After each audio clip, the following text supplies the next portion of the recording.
back. The chair now recognizes the gentleman from Illinois, Mr. Casten, for 5 minutes. Thank you, Madam Chair, and thank you for being here, Director Birdthistle. On May 25th of last year, the Commission issued a proposed rule to expand Rule 35D1. This is the names rule. So you're nodding your head. It's to prevent deceptive fund names that cover funds that suggest they invest in certain things, including but not limited to ESG. And I want to focus on the ESG piece of this.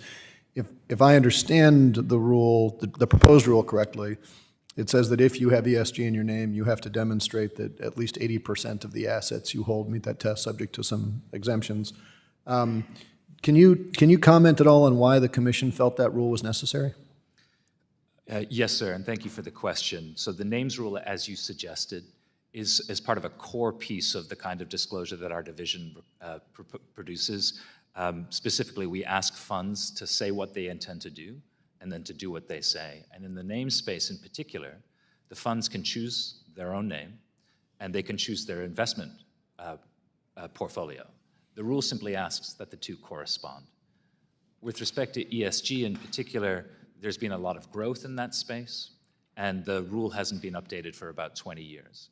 So I think generally speaking, with this proposal, the staff was hoping to update the rule to take account of the growth in the area, take account of the fact that some funds using the same words might have slightly different intentions or meanings with them, to give them an opportunity to explain that to investors in their materials. And do you have any sense of when that rule is likely to be finalized?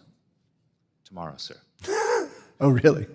I can't speak for the Commission, and certainly not ahead of time, but the Commission did issue a sunshine notice a week ago that there will be an open commission tomorrow to adopt the names. Oh, terrific. Okay, very timely.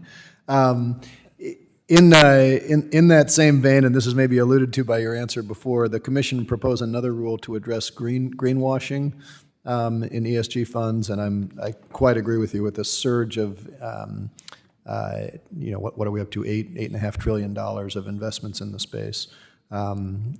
Certainly appropriate to make sure it's not there. Did you have evidence going into that rule that firms were engaging in greenwashing? Is this sort of more a proactive measure, or were you trying to protect against some abuses that you'd seen in the market? I believe, although I would defer to my colleagues in the divisions of enforcement and exams for specific instances, I think there may have been one or two that might have suggested that action here was worthwhile. But again, like the names rule, I think it's primarily a function of the fact that that space has expanded quite a bit, and that different players and parties in that space may use words in different ways. And by requesting clear and comparable information, it will allow investors to look across different kinds of funds to see whether or not they're making accurate and consistent investment decisions. Well, I really want to thank you on both of them. As you know, Representative Vargas and I founded the Sustainable Investing Caucus, and it got sort of politically charged last month, but we really founded it because there's so much interest in this space, and there is a lot of confusion on exactly what things mean, and we appreciate the good work that you guys are doing to try to bring some standardization there. Just with a little bit of time left, I want to just also thank and commend the Commission for your focus on the digital engagement practices. I know this is still ongoing. I know there's been a lot of pushback from a lot of folks, but this is an issue, and I've spoken to Mr. Gensler about this. It's personal for me because, at least prior to redistricting, a former constituent of mine took his life at 20 years old because using the Robinhood app, they had, the note that he left said that he doesn't understand why a 20-year-old with $5,000 in his account was allowed to get $700,000 upside down on options trading. And there is a real problem with those apps. We had introduced the Trading is Not a Game Act to try to fix that last term.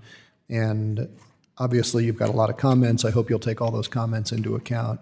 But really I want to thank you for doing it, for myself, for the Kearns family, and just encourage you to implement the strongest rule possible to make sure that we do protect the most vulnerable amongst us in the investing space.